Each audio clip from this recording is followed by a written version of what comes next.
नमस्कार मित्रों। कहते हैं कि व्यक्ति का हस्तलेख उसके चरित्र का आईना होता है। कई बार आपसे कोई व्यक्ति नहीं मिलता, सिर्फ आपके हस्तलेख को देखकर ही आप पर मुग्ध हो जाता है या आपसे घृणा करने लगता है। इसलिए आवश्यक है कि हमारा हस्तलेख बहुत ही आकर्षक, बहुत ही स्पष्ट और सुंदर हो। कोई भी छात्र अपने विचारों को व्यक्त करने के लिए अगर उपयुक्त हस्तलेख का प्रयोग नहीं करता तो प्रायः उसके नंबर कम आते हैं। लेकिन जो छात्र स्पष्ट लिखता है और आकर्षक शैली में लिखता है वो अधिकतम अंक लेकर के पास होता है और सबका चहेता बनता है। इसलिए हस्तलेख को अवश्य ही सुधारने की तरफ हमको ध्यान देना चाहिए। कई लोग बड़े इंटेलिजेंट होते हैं लेकिन हस्तलेख के कारण कई जगह पिछड़ जाते हैं। इंटरव्यू में, साक्षात्कार में और रिटन टेस्ट में अक्सर वे लोग मात खा जाते हैं जिनका हैंडराइटिंग पुअर होता है, क्योंकि एग्ज़ामिनर को उसको चेक करने के लिए तीसरी आँख खोलने की ज़रूरत पड़ती है और वो ये शर्त लेने को तैयार नहीं होता और उसको पढ़ने बिना ही छोड़ देता है। और अगर आपका हस्तलेख उपयुक्त है, आकर्षक है, स्पष्ट है तो बिना आवश्यकता में भी हम उसको पढ़ना चाहते हैं। इसलिए आज बात करेंगे हस्तलेख पर, क्योंकि 84 लाख योनियों में केवल मनुष्य योनि ही एकमात्र ऐसी योनि है जो अपने विचारों को लिखकर दूसरों को बता सकती है, अपने विचारों का आदान प्रदान कर सकती है। बाकी कोई भी योनि लिखना नहीं जानती और इस तरह उनके विचारों का पता दूसरे जीवधारियों को नहीं चल पाता। तो इस विशिष्ट गुण को न केवल अपनाएं बल्कि उसका उचित सदुपयोग करने के लिए अपने हस्तलेख की ओर आज ही ध्यान दें और इसमें आवश्यक सुधार की अगर आवश्यकता है तो फौरन क्रियान्वित करें। तो सबसे पहले तो हम बात करेंगे हस्तलेख अगर किसी छात्र का या किसी व्यक्ति का अच्छा नहीं है तो उसको कैसे सुधारें। उसके लिए प्रायः मैं विद्यार्थियों को 2-3 एक्सरसाइज बताया करता हूँ। आज उसकी फिर चर्चा करते हैं। वो क्रियाएं हस्तलेख को सुधारने में बहुत ही सहायक हैं। उनके कई दूसरे भी फ़ायदे हैं। हस्तलेख का सबसे बड़ा फ़ायदा है क्या क्रिया है, ध्यान से देखेंगे और स्वयं भी करेंगे और अपने बच्चों को भी प्रेरित करेंगे। कमर सीधी करके बैठे या खड़े हुए और दोनों हाथों को ऐसे फैलाया और पूरा सांस अंदर भरा, सांस को अंदर रोका अर्थात आभ्यंतर कुंभक किया और फिर दोनों हाथों को सामने लाते हुए दोनों हाथों की उंगलियों के बीच में मात्र 1 सेंटीमीटर का गैप मेंटेन करते हुए ध्यान से देखा और जब सांस ना रुके तो छोड़ दिया।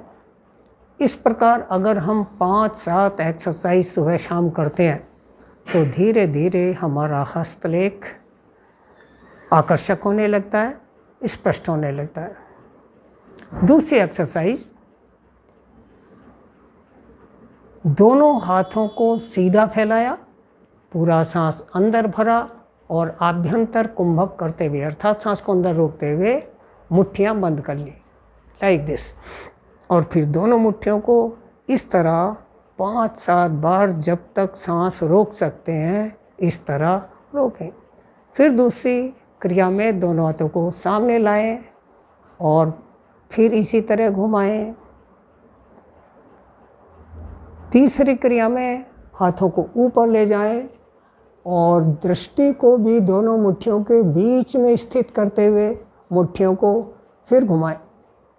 सांस अंदर रोककर आभ्यंतर कुंभक करने के बाद और चौथी और अंतिम एक्सरसाइज, दोनों हाथों को नीचे लाएंगे और इसी तरह मुट्ठियों को घुमाएंगे।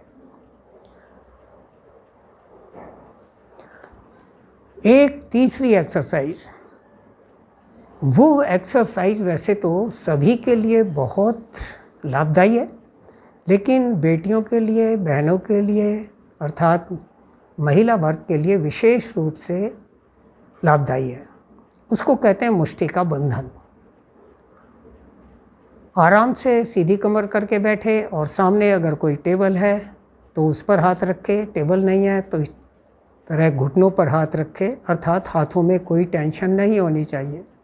और फिर दाएं हाथ की कनिष्ठिका उंगली, लिटिल फिंगर, इसको बंद करेंगे और 10 तक काउंट करेंगे। 1 2 3 4 5 6 7 8 9 10। ना इससे जल्दी और ना इससे देर में। फिर दूसरी उंगली को बंद करेंगे और 10 तक काउंट करेंगे। फिर तीसरी उंगली को बंद करके 10 तक काउंट करेंगे और फिर चौथी और फिर अंगूठे को बंद करके 10 तक काउंट करेंगे। अब इस मुट्ठी को बंद ही रखेंगे। अब बाएं हाथ को लेंगे, इसके लिटिल फिंगर को बंद करेंगे, 10 तक काउंट करेंगे। फिर अनामिका को बंद करके 10 तक काउंट करेंगे। फिर मध्यमा, फिर तर्जनी और फिर अंगुष्ठ, सबको बंद करते हुए 10 तक काउंट करेंगे। दोनों मुट्ठियाँ बंद हो गई। अब फिर दाएं हाथ की मुट्ठी को, जो सबसे पहले उंगली बंद की थी, छोटी उंगली को खोलेंगे और 10 तक काउंट करेंगे। फिर दूसरी, फिर तीसरी, फिर चौथी, फिर अंगूठा और फिर बाएं हाथ की एक एक उंगली को खोलते जाएंगे और 10 तक काउंट करते जाएंगे। इससे जहाँ एक और हमारा हस्तलेख स्पष्ट होता है, दूसरा फ़ायदा है एंग्जाइटी कम होती है, हाथ मजबूत होते हैं, चेहरा आकर्षक बनता है और रात को नींद भी अच्छी आती है। किसी कदर टेंशन भी कम होती है, अर्थात ब्लड प्रेशर को भी अच्छा रखने में ये क्रिया सहायक है। इसका भी उपयोग कर सकते हैं। पहली क्रिया, जो उंगलियों के बीच में 1 सेंटीमीटर का गैप रखने की बात हमने कही थी, उसका एक बड़ा फ़ायदा ये है कि जब 60 साल से ऊपर व्यक्ति के हाथों में कंपन होने लगता है, तब इस क्रिया को करने से हाथों की कंपन बंद हो जाती है और आप स्पष्ट लिखने में सक्षम होते हैं। इसलिए ये भी बहुत लाभदायी क्रिया है। और एक तरीका ये कर सकते हैं कि जब कॉपी पर हम लिखें, तब कॉपी पर कनिष्ठिका उंगली, लिटिल फिंगर को नीचे टिकाकर उसके बाद लिखें। क्योंकि अगर हम लिटिल फिंगर को नीचे नहीं टिकाते, हवा में मुट्ठी को रख कर के तब लिखते हैं, तो हाथ को साधने में दिक्कत आती है और कई बार कुछ का कुछ लिखा जाता है, उतना स्पष्ट हैंडराइटिंग नहीं आता। हाथ को सहारा मिल जाता है तो उससे थोड़ा सा स्पष्ट लिखने में सहायता मिलती है और हमारा हस्तलेख अच्छा रहता है। तो इसका भी फ़ायदा उठाएंगे। हस्तलेख को साफ करने के लिए अगर हम उल्टे हाथ से लिखें तभी हमें कई फ़ायदे होते हैं। एक तो हस्तलेख साफ होता है, दूसरी बात हमको स्पेलिंग मिस्टेक भी नहीं होती, क्योंकि ज़्यादा एकाग्रता के साथ लिखना पड़ता है।